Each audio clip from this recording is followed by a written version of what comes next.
লন্ডনের viral chocolate strawberry খাওয়ার জন্য চারিদিকে দেখছি ধুমধুমার কাণ্ড। আমরা বেশি দূর যাব না, বাড়িতেই বানাবো। প্রথমে মিল্ক চকলেটের বার ছোট ছোট করে কেটে নিলাম। এবার একটা পাত্রে জল গরম হতে দিয়ে তাতে বসাবো কাঁচের বাটি, দিয়ে দেবো সে মিল্ক চকলেট আর কুকিং অয়েল। হালকা আঁচে বেশ কিছুক্ষণ নাড়তে থাকলে দেখা যাবে চকলেট গলে গিয়ে এমন ঘনত্বে দাঁড়িয়েছে। একদিকে চকলেট সাইডে সরিয়ে রাখবো, আর অন্যদিকে জোগাড় করতে হবে কিছু ফ্রেশ স্ট্রবেরিজ।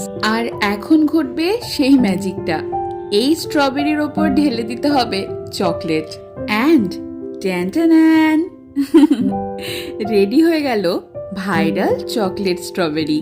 আমাদের বাড়িতে 3 বছরের যে বৃহৎ সদস্য রয়েছেন শ্রিয়ান বাবু, তাকে দিয়ে টেস্ট করায় চলো। এক্সপ্রেশন দেখে কি মনে হচ্ছে, এটা কি সত্যি এতটা ভাইরাল হবার যোগ্য?